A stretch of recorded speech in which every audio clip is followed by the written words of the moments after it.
ഈശോ മിശിഹായ്ക്ക് സ്തുതിയായിരിക്കട്ടെ. ഈശോയിൽ സ്നേഹമുള്ളവരെ, ഇന്ന് നമ്മൾ ധ്യാനിക്കാൻ പോകുന്നത് ദൈവത്തിന് നമ്മെ തന്നെ പൂർണ്ണമായി സമർപ്പിക്കുന്നതിൻ്റെ ഭാഗമായി പഴയ നിയമ ജനതയിലും ഇസ്രായേൽ ജനതയിലും പുതിയ ഇസ്രായേലായ തിരുസഭയിലെ വിശ്വാസികളുടെ കൂട്ടായ്മയിലും ഒരു പ്രത്യേകമായിട്ടുള്ള ശുശ്രൂഷയുണ്ട്. ദശാംശം കൊടുക്കുക എന്ന ശുശ്രൂഷ. സമ്പത്തിൻ്റെ 10 ദൈവ ശുശ്രൂഷയ്ക്കായി മാറ്റിവെക്കുക, ദൈവത്തിന് കാണിക്കയായി സമർപ്പിക്കുക എന്നുള്ളത് നമ്മൾ ഉൽപ്പത്തി പുസ്തകം മുതലുള്ള ചില സംഭവങ്ങളിലൊക്കെ കാണുന്നുണ്ട്. അതിൽ പ്രത്യേകിച്ച് യേശുവിൻ്റെ തൊട്ട് മുമ്പുള്ള കാലഘട്ടങ്ങളിൽ മലാക്കി പ്രവാചകൻ്റെ പ്രവചന ഗ്രന്ഥത്തിൽ അതിനെക്കുറിച്ച് വളരെ തീക്ഷ്ണമായ, വളരെ ശക്തമായിട്ട് ചില വചനങ്ങളുണ്ട്. അതുകൂടാതെ ലേവ്യരുടെ പുസ്തകത്തിലും അതുപോലെ പുറപ്പാടിൻ്റെ പുസ്തകത്തിലും ഇതിനെക്കുറിച്ചുള്ള ചില പ്രത്യേകമായ പരാമർശങ്ങൾ നമ്മൾ കാണുന്നുണ്ട്. അനേകം വ്യക്തികൾ എന്തിന് ദശാംശം കൊടുക്കണം എന്ന് ചോദിക്കുന്നവരാണ്. ജോലി കിട്ടാതിരിക്കുന്ന കാലത്ത്, ജോലിക്ക് വേണ്ടി അന്വേഷിച്ച് നടക്കുന്ന കാലത്ത്, സാമ്പത്തിക ദുരിതമുള്ളപ്പോൾ ഒരു ജോലി കിട്ടിയാൽ കൃത്യമായി വരുമാനത്തിൻ്റെ 10 ദൈവ ശുശ്രൂഷയ്ക്ക് കൊടുക്കുമെന്ന് പ്രതിജ്ഞ എടുക്കുന്നവർ പോലും കാര്യമൊക്കെ നേടിക്കഴിയുമ്പോഴേക്ക് വരുമാന മാർഗങ്ങളൊക്കെ തുറന്നു കിട്ടിക്കഴിയുമ്പോൾ കൂടുതൽ ജീവിത സുരക്ഷയ്ക്ക് ആവശ്യമായിട്ടുള്ള ക്രമീകരണങ്ങൾക്ക് വേണ്ടിയുള്ള വ്യഗ്രതയ്ക്കിടയ്ക്ക് ദശാംശം കൊടുക്കുന്ന കാര്യത്തിൽ പൂർണ്ണമായി ഉപേക്ഷ വരുത്തുകയോ അല്ലെങ്കിൽ ഭാഗികമായി മാത്രം കൊടുക്കുന്നതിൽ സംതൃപ്തി അടയുകയോ അല്ലെങ്കിൽ ദശാംശം മറ്റു ചില കടമനിർവഹങ്ങളുടെ ഭാഗമായി ചെലവഴിക്കുന്ന തുക ദശാംശമായി പരിഗണിക്കുകയോ ചെയ്യുന്ന തെറ്റുകളും ശ്രദ്ധിച്ചിട്ടുണ്ട്.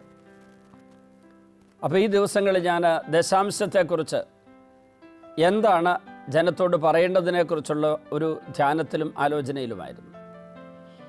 മലാക്കിയുടെ പുസ്തകത്തിലാണ് വളരെ തീക്ഷ്ണമായ വിധത്തിൽ പ്രവാചകൻ ദശാംശം കൊടുക്കാത്തത് കൊണ്ടുള്ള തിന്മകൾ എന്തൊക്കെയാണ് എന്ന് പറയുന്നത്. മലാക്കിയുടെ പുസ്തകം 3-ാം അധ്യായത്തിൻ്റെ 8 മുതലുള്ള തിരുവചനങ്ങൾ നമ്മൾ വായിക്കുകയാണ്. വളരെ വ്യക്തമായിട്ട് പ്രവാചകൻ പറയുന്നു, മനുഷ്യർ ദൈവത്തെ കൊള്ളയടിക്കുമോ? എന്നാൽ നിങ്ങൾ എന്നെ കൊള്ള ചെയ്യുന്നു. എങ്ങനെയാണ് ഞങ്ങൾ അങ്ങയെ കൊള്ള ചെയ്യുന്നതെന്ന് നിങ്ങൾ ചോദിക്കുന്നു. ദശാംശങ്ങളിലും കാഴ്ചകളിലും തന്നെ. കർത്താവ് അരുളിച്ചതായിട്ട് പ്രവാചകൻ പറയുകയാണ്, നിങ്ങൾ ദശാംശങ്ങളിലും കാഴ്ചകളിലും നിങ്ങൾ എന്നെ കൊള്ള ചെയ്യുകയാണ്. അതിൻ്റെ ദുരന്ത ഫലം എന്താണെന്ന് പറഞ്ഞിരിക്കുന്ന വചനം വളരെ കഠിനമായ ഒരു വാക്കുപയോഗിച്ചാണ് പ്രവാചകൻ അവതരിപ്പിച്ചിരിക്കുന്നത്. ദൈവമായ കർത്താവ് അരുളി ചെയ്യുന്ന വചനമായി പറഞ്ഞിരിക്കുന്നു, നിങ്ങൾ ജനം മുഴുവനും എന്നെ കൊള്ള ചെയ്യുന്നത് കൊണ്ട് നിങ്ങൾ അഭിശപ്തരാണ്, ശപിക്കപ്പെട്ടവരാണെന്ന് ചുരുക്കം. ഒരിക്കൽ ഈ ഒരു വചനം ഒരു വചന പ്രഘോഷകൻ വ്യാഖ്യാനിച്ചുകൊണ്ട് ഒരു വലിയ ജനാവലിയുടെ മുമ്പിൽ നിന്നുകൊണ്ട് പ്രസംഗിച്ചു കൊണ്ടിരുന്നപ്പോൾ അതിൽ പങ്കെടുത്ത ഒരു ആത്മീയ പിതാവ്, ഒരധികാരി പെട്ടെന്ന് ഒഫൻഡായി. അദ്ദേഹം സ്റ്റേജിൽ തന്നെ ഇരിപ്പുണ്ടായിരുന്നു. അദ്ദേഹം അപ്പോൾ തന്നെ ഒരു കടലാസിൽ അതെല്ലാം കുറിച്ചെടുത്തു. അത് കഴിഞ്ഞ് വചനപ്രഘോഷകൻ്റെ ഊഴം കഴിഞ്ഞപ്പോൾ പിന്നെ അടുത്ത ശുശ്രൂഷ എൻ്റേതാണ്. ഈ ആത്മീയ പിതാവ് അദ്ദേഹം വന്ന ഉടനെ എന്നെയാണ് കണ്ടത്. അല്പ കോപത്തോടെ എന്നോട് പറഞ്ഞു, ജനങ്ങളുടെ ഇടയിൽ ഭയമുളവാക്കുന്ന ഇതുപോലുള്ള വചനപ്രഘോഷണങ്ങൾ ശരിയല്ല. അങ്ങനെയൊക്കെ പറഞ്ഞു കഴിഞ്ഞപ്പോഴേക്ക് ഞാൻ അതിനെക്കുറിച്ചൊന്നും മറുപടി പറഞ്ഞില്ല. കാരണം ഈ വചനപ്രഘോഷകൻ എന്താ പ്രസംഗിച്ചതെന്ന് എനിക്ക് അറിഞ്ഞുകൂടായിരുന്നു. പക്ഷേ അദ്ദേഹം പുറത്തേക്ക് ഇറങ്ങി എൻ്റെ ശുശ്രൂഷയെല്ലാം കഴിഞ്ഞ് ഞങ്ങൾ ഒരുമിച്ച് പള്ളിമേടയിൽ ഒരുമിച്ച് കൂടിയപ്പോൾ ഈ ആത്മീയ പിതാവും ഈ വചനപ്രഘോഷകനും ഇതിനെക്കുറിച്ചുള്ള ചർച്ച ആരംഭിച്ചു. അപ്പോൾ വചനപ്രഘോഷകൻ, ആ വൈദികൻ, അത് വ്യാഖ്യാനിച്ചും വിശദീകരിച്ചും കൊടുത്തിട്ടും ആത്മീയ പിതാവ്, ആ ഉന്നത പദവി വഹിക്കുന്നയാളത് ഉൾക്കൊള്ളുന്നില്ല. അപ്പോൾ അദ്ദേഹം തിരിഞ്ഞ് എന്നോട് പറഞ്ഞു, കൊച്ചുമാത്യു അച്ഛൻ്റെ അഭിപ്രായം എന്താണ്, അച്ഛൻ ഇതിനെക്കുറിച്ച് പറയുന്നു? ഞാൻ പറഞ്ഞു, വചനപ്രഘോഷകൻ ഉദ്ധരിച്ചത് ബൈബിളിൽ നിന്നാണ്. അപ്പോൾ അത് ഈ ആത്മീയ പിതാവ് പറഞ്ഞത് പഴയ നിയമത്തിലൊരു കൊട്ടേഷൻ അല്ലേ പറഞ്ഞത്, പുതിയ നിയമത്തിൽ അങ്ങനെ ഈശോ പറഞ്ഞിട്ടില്ലല്ലോ എന്നൊരു വചനം പറഞ്ഞു. അപ്പോൾ എനിക്ക് തോന്നി അപകടകരമായ ചില സൂചനകൾ ആ പ്രസ്താവനയിലുണ്ട്. പുതിയ നിയമത്തിൽ ഈശോ പറഞ്ഞത് മാത്രമേ സ്വീകാര്യമായിട്ടുള്ളൂവെങ്കിൽ ഇന്ന് സഭ പഠിപ്പിക്കുന്ന അനേകം കാര്യങ്ങളുടെ വചനത്തിൻ്റെ അടിസ്ഥാനം പഴയ നിയമത്തിൽ കിടക്കുന്നതിനൊക്കെ തള്ളിക്കളയേണ്ടി വരും. ആചാര അനുഷ്ഠാനങ്ങളെ സംബന്ധിച്ചും അതുപോലെ തന്നെ നമ്മുടെ വിശ്വാസത്തെ സംബന്ധിച്ചും അനേകം ദൈവിക വെളിപാടുകളുടെ സ്രോതസ്സ് പഴയ നിയമം പുതിയ നിയമം ഒരുമിച്ചാണ്. പഴയ നിയമത്തെ തിരുത്തേണ്ടടുത്തെല്ലാം ഈശോ വന്ന് തിരുത്തിയിട്ടുണ്ട്. പഴയ നിയമത്തിൽ തിരുത്തേണ്ടാത്തതൊന്നും ഈശോ തിരുത്തൽ വരുത്തിയിട്ടില്ല. പഴയ നിയമത്തിൽ പറഞ്ഞ കാര്യങ്ങൾ ഈശോ വീണ്ടും ആവർത്തിച്ച് പറഞ്ഞില്ല എന്നുള്ളതുകൊണ്ട്, പഴയ നിയമത്തിൽ പറഞ്ഞ് ശരിയാണെന്നൊരു വ്യാഖ്യാനം നൽകിയില്ല എന്നുള്ളതുകൊണ്ട്, പഴയ നിയമത്തിൽ പറഞ്ഞ് സ്വീകാര്യമല്ല എന്ന് പറഞ്ഞാൽ വിശ്വാസത്തിൻ്റെ അടിത്തറകളെ നമ്മൾ ഇളക്കി കളയുകയാണ്, അതിനെ ഉപേക്ഷിക്കുകയാണ്. അത് ഞാൻ ഈ ആത്മീയപിതാവുമായിട്ട് പങ്കുവെച്ചു. മലാക്കിയുടെ പ്രവചന ഗ്രന്ഥത്തിൽ 3-ാം അധ്യായത്തിൽ 9-ാമത്തെ വചനത്തിൽ പറഞ്ഞിരിക്കുന്നു, നിങ്ങൾ ജനം മുഴുവനും എന്നെ കൊള്ള ചെയ്യുന്നത് കൊണ്ട് നിങ്ങൾ അഭിശപ്തരാണ് എന്ന് പറഞ്ഞാൽ ദശാംശം അതെന്താണ്? നമുക്ക് ദൈവം തരുന്ന സമ്പത്തിൻ്റെ 10-1 ദൈവ ശുശ്രൂഷയ്ക്ക് വേണ്ടി മാറ്റിവെക്കേണ്ടതാണ്. നമുക്ക് ദൈവം തരുന്ന സമ്പത്തിൻ്റെ 10-1 അത് സമ്പത്ത് മാത്രമല്ല, നമ്മുടെ സമയം മാത്രമല്ല, കഴിവുകൾ, നമ്മുടെ ശാരീരികമായ കഴിവ്, അതുപോലെ തന്നെ കലാപരമായ കഴിവുകൾ, ഇതൊക്കെ ദൈവത്തെ മഹത്വത്തിന് വേണ്ടി മാറ്റിവെക്കേണ്ടതാണ്. അപ്പോൾ ഞാനിതിനെക്കുറിച്ചൊക്കെ ചർച്ച ചെയ്തു തുടങ്ങിയപ്പോൾ ആത്മീയ പിതാവ് അല്പം കോപത്തോടെ എന്നോട് പറഞ്ഞു, നമുക്കുള്ളതെല്ലാം ദൈവത്തിന് കൊടുക്കേണ്ടതാണ്, പിന്നെ അതിൽ 10-1 മാത്രമായിട്ട് എന്താ അങ്ങനെ പരിഗണിക്കുന്നത്? അപ്പം ഞാൻ പറഞ്ഞു, സഭയിലെ ചില ആചാരാനുഷ്ഠാനങ്ങളും ചില നടപടിക്രമങ്ങളും ഇതേ രീതിയിൽ ചർച്ച ചെയ്ത് നമ്മൾ കൂലങ്കഷമായി പഠിച്ച് അനേകം കാര്യങ്ങളെ തള്ളിക്കളയാൻ പറ്റും. ബുദ്ധിപരമായും അല്ലെങ്കിൽ സാമൂഹ്യപരമായ ചില അവസ്ഥകളൊക്കെ വെച്ച് നോക്കിക്കഴിഞ്ഞാൽ ദൈവിക വെളിപാടുകളെ പലതിനെയും നമുക്ക് വിശദീകരിച്ചും വ്യാഖ്യാനിച്ചും തള്ളിക്കളയാൻ പറ്റും. അത് വ്യക്തിപരമായ സബ്ജക്റ്റീവായിട്ടുള്ള ഒരു ഇവാലുവേഷൻ ആയിരിക്കും, ഒബ്ജക്റ്റീവ് ആയിരിക്കില്ല, വസ്തുനിഷ്ഠമായിരിക്കില്ല, വ്യക്തിനിഷ്ഠമായിരിക്കുമെന്ന് ഞാൻ അദ്ദേഹത്തോട് പറഞ്ഞു. അത് കഴിഞ്ഞിട്ട് ഞാൻ പറഞ്ഞു, നമ്മളെ പൂർണ്ണമായി ദൈവകരങ്ങളിലേക്ക് ഏൽപ്പിച്ചു കൊടുക്കുക അനിവാര്യമാണ്. മറിയം യേശുവിനെ ഈ ലോകത്തിലേക്ക് അവതരിപ്പിക്കാനായിട്ടുള്ള ഒരു ഉപകരണമാകാൻ തിരഞ്ഞെടുക്കപ്പെട്ടു എന്നുള്ള വാർത്ത പിതാവായ ദൈവം ഗബ്രിയേൽ മാലാഖ വഴി അറിയിച്ചപ്പോൾ മറിയം തൻ്റെ ജീവിതം മുഴുവനും പിതാവിൻ്റെ കരങ്ങളിൽ ഏൽപ്പിച്ചു കൊടുത്തത് ഒരൊറ്റ പ്രതികരണം വഴിയാണ്, ഇതാ കർത്താവിൻ്റെ ദാസി. അത് തൻ്റെ വശത്തുനിന്നുള്ള സമർപ്പണത്തിൻ്റെ ഏറ്റവും മനോഹരമായ ഒരു പ്രതികരണം. എന്നിട്ട് നമ്മുടെ പരിശുദ്ധ അമ്മ കൂട്ടിച്ചേർത്തു, ഇതാ കർത്താവിൻ്റെ ദാസി, നിന്റെ വാക്ക് എന്നിൽ നിറവേറട്ടെ. ദൈവത്തിൻ്റെ തിരുഹിതം അതാണ് ഗബ്രിയേൽ മാലാഖയുടെ വാക്കിലൂടെ പ്രകടമായത്. ദൈവത്തിൻ്റെ തിരുഹിതം ഗബ്രിയേൽ മാലാഖയിലൂടെ പ്രകടമായിട്ടുള്ള ആ ദൈവത്തിൻ്റെ തിരുഹിതം അത് നിറവേറ്റപ്പെടണമെങ്കിൽ തൻ്റെ വശത്തുനിന്നുള്ള സഹകരണം ആവശ്യമാണ്. പരിപൂർണമായി ദൈവകരങ്ങളിലേക്ക് മാതാവ് സമർപ്പിച്ചു. ഈ സമ്പൂർണ്ണ സമർപ്പണം നമ്മുടെ എല്ലാവരുടെ ജീവിതത്തിൽ അനിവാര്യമാണ്. അങ്ങനെ വരുമ്പോൾ ഈ സമ്പൂർണ്ണ സമർപ്പണം നടത്തി കഴിയുമ്പോൾ പിന്നെ ജീവിതത്തിൻ്റെ ചില കാര്യങ്ങൾ മാത്രം ദൈവത്തിന് കൊടുക്കുന്നു, ചിലതെല്ലാം കൊടുക്കാതെ മാറ്റിവെക്കുന്നു എന്നുള്ളത് ശരിയല്ല. അതുകൊണ്ട് തന്നെ മാതാവ് തൻ്റെ ജീവിതം മുഴുവനും ദൈവ ശുശ്രൂഷയ്ക്കായി ദൈവകരങ്ങളിലേക്ക് കൊടുത്തു കഴിഞ്ഞതിന് ശേഷം ദൈവം നൽകിയ സമ്മാനത്തെ മാതാവ് ഉൾക്കൊണ്ടിട്ട് ആ സമ്മാനമായ ദൈവത്തിൻ്റെ പുത്രനായ യേശു മാംസം ധരിച്ച് തൻ്റെ കയ്യിൽ വന്നപ്പോൾ മാംസരൂപത്തിലുള്ള മനുഷ്യ ശിശുവായി വന്നിരിക്കുന്ന ദൈവപുത്രനെ പിതാവിൻ്റെ കൈകളിലേക്ക് തിരിച്ചു കൊണ്ടുപോയി കൊടുത്തു. തിരിച്ച് പിതാവിൻ്റെ കൈയിലേക്ക് പുത്രനെ കൊടുത്ത സംഭവമാണ് ദൈവാലയത്തിൽ കാഴ്ചവെക്കുന്ന സംഭവം. നമുക്ക് നമ്മെ തന്നെ കൊടുക്കാൻ പറ്റും. അങ്ങനെ കൊടുക്കൽ പൂർണ്ണമായാൽ നമുക്കുള്ളതും നമുക്ക് കൊടുക്കാൻ പറ്റും.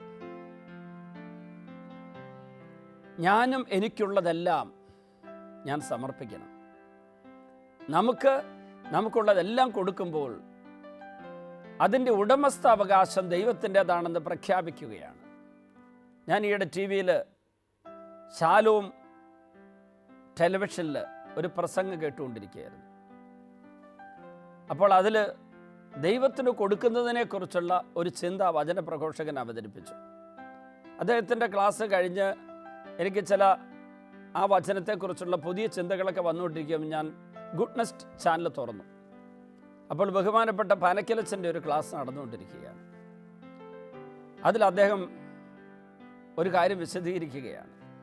ഒരമ്മച്ചിയുടെ വേദന നിറഞ്ഞ ഓർമ്മകൾ, വീടോ എന്തോ കത്തിച്ചാമ്പലായിപ്പോയ വീടിൻ്റെ ഓർമ്മകൾ മനസ്സിൽ നിറഞ്ഞു നിൽക്കുന്ന ഒരു അമ്മയുടെ ചിത്രം അവതരിപ്പിച്ചിട്ട് ആ ഓർമ്മകൾ, ആ കത്തിപ്പോയ വീട്, അതിൻ്റെ എല്ലാ ഉടമസ്ഥാവകാശം ദൈവത്തിന് ഏൽപ്പിച്ചു കൊടുക്കുക. ഉടമസ്ഥാവകാശം ദൈവത്തിന് ഏൽപ്പിച്ചു കൊടുത്താൽ പിന്നെ സാത്താന് ഈ നഷ്ടപ്പെട്ടു പോയതിനെക്കുറിച്ചുള്ള ദുഃഖിപ്പിക്കുന്ന ഓർമ്മകളുമായി വീണ്ടും വന്ന് പീഡിപ്പിക്കാൻ പറ്റില്ല എന്നാണ് അച്ഛൻ ഒരു പ്രബോധനം കൊടുത്തത് ആ അമ്മച്ചിക്ക്. എനിക്ക് തോന്നുന്നു ദൈവകരങ്ങളിൽ കൊടുത്ത ഒരു കാര്യം അതിൻ്റെ ഉടമസ്ഥാവകാശം ദൈവത്തിൻ്റെ കയ്യിൽ ഏൽപ്പിച്ചു കൊടുത്തു കഴിഞ്ഞാൽ ആ ഏൽപ്പിച്ചു കൊടുത്ത കാര്യത്തിൻ്റെ ഉത്തരവാദിത്വവും അതിൻ്റെ എല്ലാ മേഖലയും ദൈവത്തിൻ്റെതാണ്. ഇപ്പോൾ ഞാൻ പറഞ്ഞു വരുന്നത്, നമ്മുടെ വരുമാനത്തിൻ്റെ, സമയത്തിൻ്റെ, ആരോഗ്യത്തിൻ്റെ, കഴിവിൻ്റെ 10-1 കർത്താവിന് കൊടുക്കുന്നതിൻ്റെ അടിസ്ഥാന കാരണം, അതിൻ്റെ ചൈതന്യം നമ്മുടെ ജീവിതം മുഴുവനും ദൈവത്തിന് സമ്പൂർണ്ണമായി സമർപ്പിക്കുന്നു എന്നുള്ള സത്യത്തിൽ നിന്നാണ് അത് കടന്നു വരേണ്ടത്. അപ്പോൾ സമ്പൂർണ്ണമായി ദൈവകരങ്ങളിലേക്ക് നമ്മെ തന്നെ കൊടുത്താൽ, നമുക്കുള്ളതും കൊടുത്തു കഴിഞ്ഞാൽ അപ്പോഴുണ്ടാകുന്ന ഏറ്റവും പ്രധാനപ്പെട്ട ഫലമാണ് അതിൻ്റെ 10-1 പൂർണ്ണമായി ദൈവ ശുശ്രൂഷയ്ക്ക് വേണ്ടി മാറ്റിവെക്കാൻ പറ്റും. അങ്ങനെ മാറ്റിവെക്കുമ്പോൾ എന്തുകൊണ്ടാണ് ചിലർക്ക് വല്ലാതെ മനസ്സ് നോവുന്നത്? വരുമാനത്തിൻ്റെ 10-1 കർത്താവിന് കൊടുക്കുമ്പോൾ, ദശാംശം കൊടുക്കുമ്പോൾ ഇത്രയും വേണോ എന്ന് ചിന്തിക്കുന്നത്? അതിന് കാരണം എനിക്ക് തോന്നുന്നു നമ്മളെ പൂർണ്ണമായി ദൈവത്തിന് കൊടുത്തില്ല എന്നുള്ളതുകൊണ്ടാണ്. നമുക്കുള്ളതും നമ്മയും ദൈവത്തിന് കൊടുത്തിട്ടുണ്ടെങ്കിൽ അതിൻ്റെ 10-1, അതിൻ്റെ ദശാംശം, അത് ദൈവ ശുശ്രൂഷയ്ക്ക് വേണ്ടി മാത്രം മാറ്റിവെക്കുമ്പോൾ നമുക്ക് മനസ്സുരുകുകയില്ല, നമ്മുടെ ഉള്ളിലൊരു കലക്കം വരികയില്ല. ഒരു സഹോദരി എൻ്റെ അടുക്കൽ വന്ന് പറഞ്ഞു, 24 വർഷങ്ങൾക്ക് മുമ്പ് അച്ഛൻ്റെ ധ്യാനം കൂടി വിശ്വാസത്തിലേക്ക് വന്നവരാണ് ഞങ്ങൾ രണ്ടുപേരും. ഞാനും എൻ്റെ ഭർത്താവും ധ്യാനം കൂടാൻ വന്നത് മകൾക്കുണ്ടായൊരു രോഗത്താലായിരുന്നു. അപ്പം ഞങ്ങളുടെ അയൽവക്കത്തുള്ള ഒരു വ്യക്തിയുടെ സൗഖ്യത്തിൻ്റെ സാക്ഷ്യം കേട്ടപ്പോൾ ഞങ്ങൾക്ക് അവിടെ വന്നൊരു ധ്യാനം കൂടണമെന്ന് തോന്നി. അങ്ങനെ ധ്യാനത്തിന് വന്നതിന് ശേഷം അച്ഛൻ്റെ ആ ധ്യാനത്തിലൂടെ ഞങ്ങൾ രണ്ടുപേരും ആദ്യമായിട്ട് ശരിക്കൊന്ന് കുമ്പസാരിച്ചു. ഞങ്ങളെ സംബന്ധിച്ച് ഞാനും എൻ്റെ ഭർത്താവ് ഒരുമിച്ച് മദ്യപിക്കുമായിരുന്നു. ഞങ്ങൾ ഒരുമിച്ച് ജീവിതം ആഘോഷിക്കുകയായിരുന്നു, നല്ല വരുമാനമുള്ള ജീവിതം. അവിടെ വെച്ച് ഞങ്ങളന്ന് ഒരു പ്രതിജ്ഞ എടുത്തിരുന്നു, ദശാംശം 10-1, വരുമാനത്തിൻ്റെ 10-1 കർത്തൃ ശുശ്രൂഷയ്ക്കായി കൊടുക്കും എന്നൊരു തീരുമാനമെടുത്തു. ഞങ്ങളുടെ ബിസിനസ് ഒരുമാതിരി പച്ച പിടിച്ചു വന്ന് ഇടക്കാലം കൊണ്ട് ഒരു 4-5 വർഷം കഴിഞ്ഞപ്പോഴേക്ക് വീണ്ടും ഒന്ന് ഡള്ളായി. ബിസിനസ്സിൽ മുന്നോട്ട് പോകാൻ അല്പം ബുദ്ധിമുട്ടായപ്പോഴേക്ക് എൻ്റെ ഭർത്താവ് വീണ്ടും എന്നോട് പറഞ്ഞു, നമുക്ക് ഒരു ധ്യാനം കൂടാം. അങ്ങനെ വീണ്ടും അച്ഛൻ്റെ ധ്യാനം കൂടാൻ വേണ്ടി ഞങ്ങൾ ബോട്ടയിലേക്ക് വരുമ്പോൾ അച്ഛൻ ബോംബെക്ക് പോയി.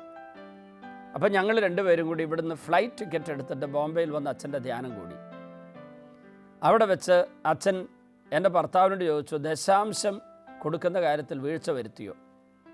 അപ്പോൾ ഭർത്താവ് പറഞ്ഞു, ദശാംശം കൊടുക്കുന്നുണ്ട് അച്ഛാന്ന് പറഞ്ഞു. പെട്ടെന്ന് ഞാൻ എൻ്റെ ഭർത്താവിനെ നോക്കി. ഉടനെ ഭർത്താവ് എന്നോട് ചോദിച്ചു, നീ എന്താ എൻ്റെ മുഖത്ത് നോക്കിയത്? അപ്പോൾ ഞാൻ ഇങ്ങനെ പ്രതികരിച്ചു, ദശാംശം കൊടുക്കുന്നുണ്ടെന്ന് ചേട്ടൻ പറഞ്ഞത് ശരിയല്ലാത്തതുകൊണ്ട്.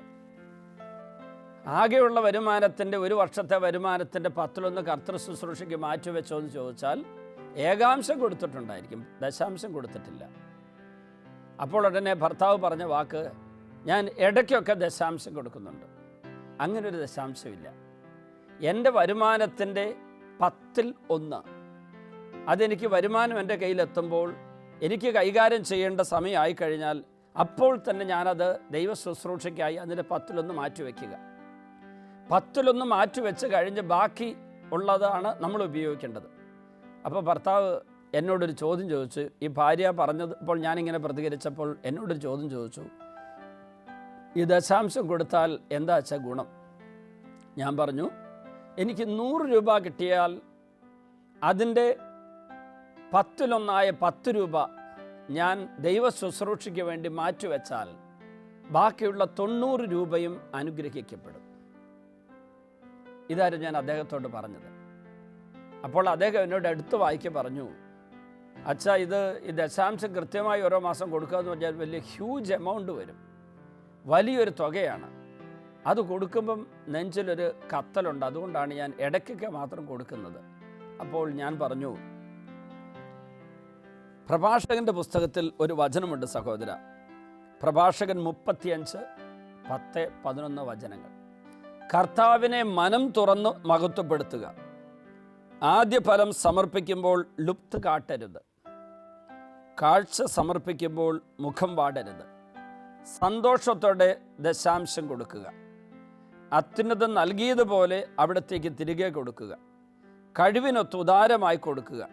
കർത്താവ് പ്രതിഫലം നൽകുന്നവനാണ്, അവിടുന്ന് 7 ഇരട്ടിയായിട്ട് തിരികെ തരും. ഞാൻ ഈ വചനം എടുത്ത് വായിക്കാൻ പറഞ്ഞ് ബൈബിൾ കയ്യിലേക്ക് കൊടുത്തു. ഭാര്യ ബൈബിൾ കണ്ടുപിടിച്ചു. ഭർത്താവ് കണ്ടുപിടിക്കാൻ പറ്റില്ലായിരുന്നു, അതുകൊണ്ട് ഭാര്യ മേടിച്ചു, കണ്ടുപിടിച്ചു. ഈ വചനം വായിച്ചു കഴിഞ്ഞ് അവസാന ഭാഗമെത്തി. പ്രിയപ്പെട്ടവരെ, പ്രഭാഷകൻ 35-11 വചനം എത്തിക്കഴിഞ്ഞ ഉടനെ പെട്ടെന്ന് അദ്ദേഹത്തിൻ്റെ മുഖം തെളിഞ്ഞു. കർത്താവിന് കൊടുത്താൽ 7 ഇരട്ടിയായിട്ട് തിരികെ കിട്ടും എന്നുള്ള വാക്ക് കേട്ടുകൊണ്ട് അദ്ദേഹത്തിന് സന്തോഷമായി. അവിടെയും ദൈവത്തിന്, ദൈവ ശുശ്രൂഷയ്ക്ക്, ദൈവമഹത്വത്തിന്, അനേകം പേരുടെ രക്ഷയ്ക്ക് വേണ്ടി എൻ്റെ വരുമാനത്തിൻ്റെ 10 മാറ്റിവെക്കുമ്പോഴുണ്ടാകുന്ന ആത്മസായുജ്യത്തിലുപരി കർത്താവിന് കൊടുക്കുമ്പോൾ തിരിച്ച് തനിക്ക് കിട്ടുന്നതിനെക്കുറിച്ചുള്ള ഒരു ജഡികമായ ലൗകികമായ ദുർമോഹമാണ് അദ്ദേഹത്തെ പെട്ടെന്ന് ചിരിപ്പിച്ചത് എന്നെനിക്ക് മനസ്സിലായി. പ്രിയപ്പെട്ടവരെ, കർത്താവിന് കൊടുക്കുമ്പോൾ, അതിൻ്റെ ഉടമസ്ഥാവകാശം കർത്താവിന് കൊടുക്കുമ്പോൾ അതെനിക്ക് തിരിച്ചു കിട്ടണമെന്നും പറഞ്ഞല്ല ഞാൻ കൊടുക്കേണ്ടത്. ഈ 10 എൻ്റേതല്ല, കർത്താവിൻ്റേതാണെന്ന് പറഞ്ഞ് കൊടുക്കണം. അതെനിക്ക് അവകാശപ്പെട്ടതല്ല, കർത്തൃ ശുശ്രൂഷയ്ക്ക് ഞാൻ മാറ്റിവെക്കേണ്ടതാണ്. അത് കർത്തൃ ശുശ്രൂഷയ്ക്ക് തന്നെ ഞാൻ മാറ്റിവെക്കുന്നു എന്ന് പറഞ്ഞ് കൊടുക്കുമ്പോഴാണ് എൻ്റെ കൊടുക്കൽ പൂർണ്ണമാവുക.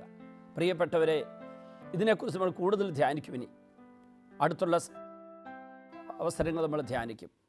കർത്താവ് നമുക്ക് തന്നതിൻ്റെ 10 കർത്തൃ ശുശ്രൂഷയ്ക്കായി ദൈവമഹത്വത്തിനായിട്ട് മാറ്റിവെക്കുമ്പോൾ ബാക്കിയുള്ള 90% ഈ 10% അനുഗ്രഹിക്കപ്പെടുന്നു. ഒരു വ്യക്തി വിശുദ്ധീകരിക്കപ്പെടുമ്പോൾ ആ വ്യക്തിയിലൂടെ കൂട്ടായ്മയിലുള്ളവർ അനുഗ്രഹിക്കപ്പെടുന്നത് പോലെ തന്നെ ഈ 10% ബാക്കി 90% അനുഗ്രഹിക്കപ്പെടുന്നു. ഈ ചിന്ത ദശാംശം കൊടുക്കുന്ന ഒരു ശുശ്രൂഷ ശൈലിയിലേക്ക് നമ്മളെ നയിക്കട്ടെ. നമുക്ക് കിട്ടിയതിൻ്റെ 10 നമ്മുടേതല്ല, ദൈവത്തിൻ്റെതാണ്. അത് ദൈവകരങ്ങൾ തിരികെ ഏൽപ്പിക്കുമ്പോൾ നമ്മുടെ ജീവിതത്തിന് വേണ്ടി തന്നിരിക്കുന്ന 90% അനുഗ്രഹിക്കപ്പെടുകയാണെന്നുള്ള ബോധ്യം നമ്മുടെ ഉള്ളിൽ നിറയട്ടെ. ഈശോയെ, എന്നെ കേട്ടുകൊണ്ടിരുന്ന ഈ വചന ശുശ്രൂഷയെ പങ്കെടുത്തുകൊണ്ടിരിക്കുന്ന എല്ലാ ദൈവമക്കൾക്കും ദശാംശം നൽകുവാനുള്ള ഒരു മനസ്സ് നൽകണമെന്നും, ഞങ്ങളുടെ സമയം, ആരോഗ്യം, കഴിവ്, വരുമാനത്തിൻ്റെ 10 ഇതെല്ലാം കർത്തൃ ശുശ്രൂഷയ്ക്കായി മാറ്റിവെക്കാൻ ഞങ്ങളെ അനുഗ്രഹിക്കണമെന്ന് ഞങ്ങൾ പ്രാർത്ഥിക്കുന്നു. ഈശോയെ, ഇന്നത്തെ ശുശ്രൂഷ പങ്കെടുത്ത എല്ലാവരും അനുഗ്രഹീതരാകട്ടെ. അവരുടെ കുടുംബങ്ങളിൽ, അവരുടെ സമൂഹങ്ങളിൽ വലിയ അനുഗ്രഹം നിറയട്ടെ. അവരുടെ എല്ലാ ഇടപാടുകളിലും, അവരുടെ എല്ലാ അധ്വാനങ്ങളിലും, ജോലികളിലും, അവരുടെ എല്ലാ സാമ്പത്തികമായ മേഖലയിലും അനുഗ്രഹം ഉണ്ടാകട്ടെ. ആത്മീയ ജീവിതത്തിലെ അഭിഷേകം അവരുടെ ലൗകിക ഭൗതിക ജീവിത മേഖലകളിൽ അനുഗ്രഹമായി മാറട്ടെ. പിതാവിൻ്റെയും പുത്രൻ്റെയും പരിശുദ്ധാത്മാവിൻ്റെയും നാമത്തിൽ ആമേൻ.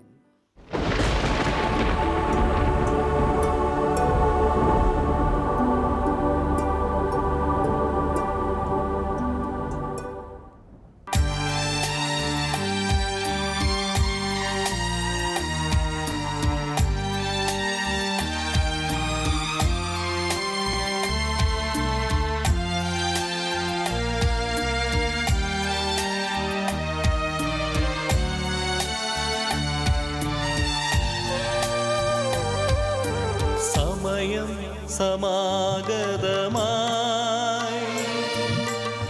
സകലരും അനുദപിക്കാൻ സർവം സമർപ്പിക്കുവാൻ സകലരുമണഞ്ഞിടുവിൻ. സമയം സമാഗതമായി സകലരും അനുദപിക്കാൻ സർവം സമർപ്പിക്കുവാൻ സകലരുമണഞ്ഞിടുവിൻ. അനുതാപിയെ ചേർത്തണയ്ക്കാൻ അനുഗമിക്കാൻ ഒരുക്കിടുവാൻ ആത്മാവിനാൽ നിറച്ചിടുവാൻ ആഗതനായവൻ വിളിച്ചിടുന്നു. ഇപ്പോൾ ഈ ശുശ്രൂഷയിൽ പങ്കെടുക്കുന്ന എല്ലാവരും, ഈ ശുശ്രൂഷയെ വിവിധ രാജ്യങ്ങളിലും സ്ഥലങ്ങളിലും ഇരുന്ന് പങ്കെടുക്കുന്ന എല്ലാവരും, അവരെ പീഡിപ്പിക്കുന്ന എല്ലാ രോഗപീഠകളും, എല്ലാ തരത്തിലുള്ള പൈശാചിക ശക്തികളെ ഉപദ്രവങ്ങളും എല്ലാം വിട്ടുപോകാൻ വേണ്ടി പ്രാർത്ഥിക്കുന്നു. കാൽവരി കുരിശിൽ നിന്നൊഴുകിയ തിരുരക്തം ഈ ദിവ്യകാരുണ്യം വഴി ഇത് കേട്ടുകൊണ്ടിരിക്കുന്ന, ഈ ശുശ്രൂഷയിൽ പങ്കെടുത്തുകൊണ്ടിരിക്കുന്ന എല്ലാവരിലും വന്ന് വീഴട്ടെ എന്ന് പ്രാർത്ഥിക്കുന്നു. ഇപ്പോൾ യേശുവിൻ്റെ രക്തത്തിൽ എല്ലാ പാപക്കറകളും നീങ്ങിപ്പോകട്ടെ എന്ന് പ്രാർത്ഥിക്കുന്നു. കാൽവരി കുരിശിലൊഴികെ ചുടുചോര ഓരോ വ്യക്തിയെ ഇപ്പോൾ വിശുദ്ധീകരിക്കട്ടെ എന്ന് പ്രാർത്ഥിക്കുന്നു. 1 യോഹന്നാൻ 1:7 അവിടുത്തെ പുത്രനായ യേശുവിൻ്റെ രക്തം എല്ലാ പാപങ്ങളും നമ്മളെ ശുദ്ധീകരിക്കുന്നു. കർത്താവേ, പാപങ്ങൾ ഞങ്ങളെ ശുദ്ധീകരിക്കണമേ.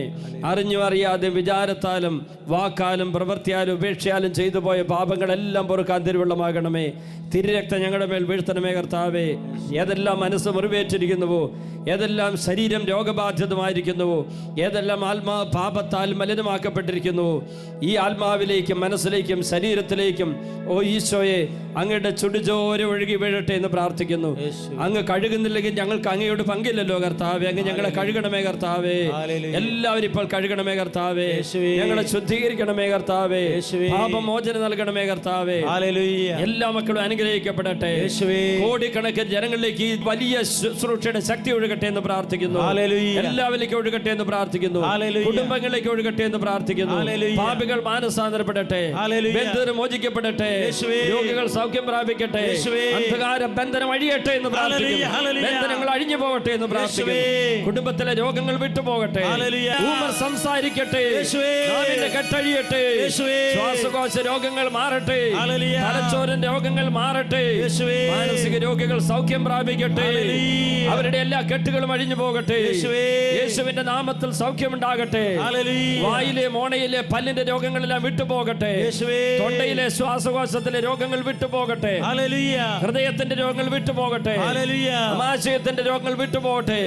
കുടലിലെ രോഗങ്ങൾ വിട്ടുപോകട്ടെ. എല്ലാ രോഗികളും സൗഖ്യം പ്രാപിക്കട്ടെ. പ്രമേഹ രോഗം വിട്ടുപോകട്ടെ. പാൻക്രിയാസ് സൗഖ്യം പ്രാപിക്കട്ടെ.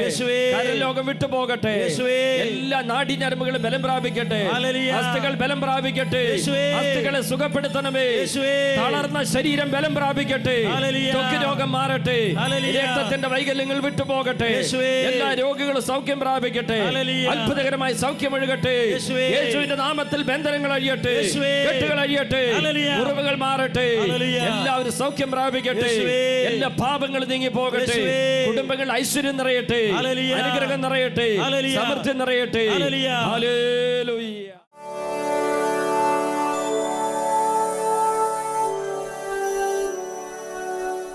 വളരെ ഗൗരവമായൊരു രോഗശാന്തിയാണ് ഇപ്പം പറയുന്നത്.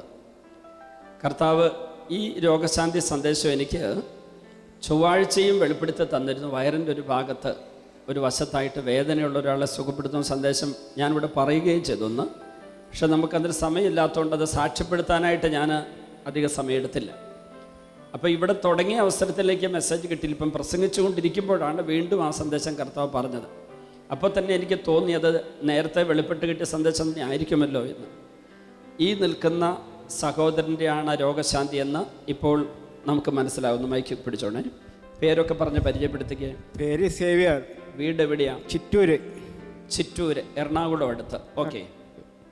ഒരു 50 വർഷത്തോളം ആയിട്ടുണ്ട് ഇത് തുടങ്ങിയിട്ട്. ഈ വയറിന്റെ ഒരു വശത്ത് താഴെയായിട്ട് ഒരു മുഴ, വേദനയും ഒക്കെ ഉണ്ടായിട്ടുണ്ട്. അല്പം നീര് വെച്ച് നീരുണ്ട്.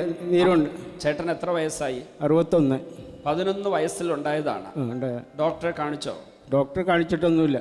അതാ തന്നെത്താൻ വേദന വരും, മെഡിക്കൽ സ്റ്റോറിൽ നിന്ന് മരുന്ന് മേടിക്കും, ഗുളിക കഴിക്കും. മൈക്കിലൂടെ പറഞ്ഞു. ഗുളിക കഴിക്കും.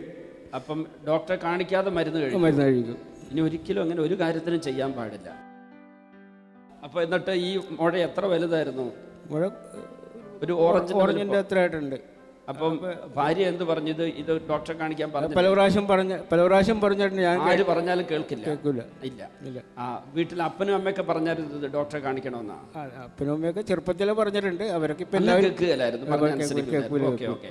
അടുത്ത കാലത്ത് ആരെങ്കിലും ഇത് ഡോക്ടറെ കാണിക്കണമെന്ന് പറഞ്ഞിട്ടുണ്ട്. എൻ്റെ അമ്മാവും പറഞ്ഞിട്ടുണ്ടായിരുന്നു. അതും കേൾക്കൂലായിരുന്നു. കേട്ടില്ല. ഇപ്പം ഇവിടെ വരുമ്പോഴൊക്കെ നേരെ വേദന ഉണ്ടായിരുന്നു. അലലൂയ. ഈ മുഴയ്ക്ക് അവിടെ ഇടതുവശത്തായിട്ടുള്ള ഈ അടിവയറിൻ്റെ ഭാഗത്തുള്ള വേദന, ഒരു വശത്തായിട്ടുള്ള ആ നീരും വേദനയും പൂർണ്ണമായിട്ട് മാറിയോ? കർത്താവ് സുഖപ്പെടുത്തിയിരിക്കുന്നു. ഒട്ടും വേദനയില്ല. അവിടെ ഞെക്കി നോക്കിക്കേ, ഒട്ടും വേദനയില്ല. ഒന്നുമില്ല. പഴയമാരെ തന്നെ. ഒട്ടും വേദനയില്ല. നീരും പോയി. പൂർണ്ണമായി മാറിയെന്ന് ഈ സഹോദരൻ സാക്ഷ്യപ്പെടുത്തുന്നു. കൈയടിച്ച് ഈശോയ്ക്ക് നന്ദി പറയാം. ഹല്ലേലൂയ. ഈ നിൽക്കുന്ന ജോജി എന്ന സഹോദരൻ പാല രാമപുരത്തുനിന്ന് വരുന്നു.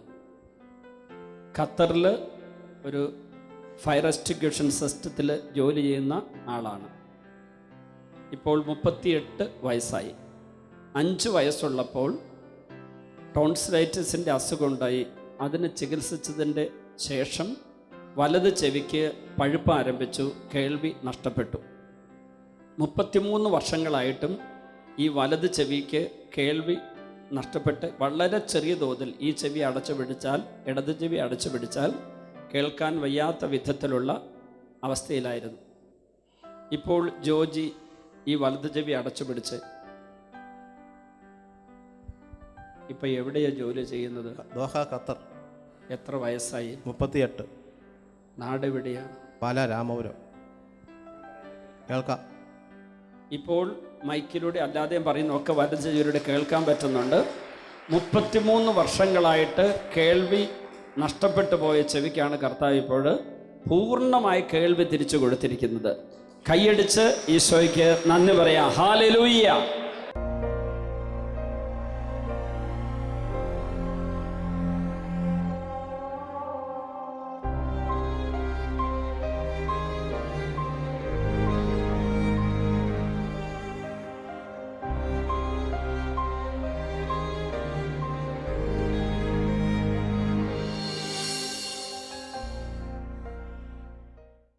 വിശദ വിവരങ്ങൾക്ക് director, divine vision, divine retreat centre, Muringoor, Chalakudy 680316, Kerala, south India. Telephone 0091 480 270 8098, 0091 480 270 2613.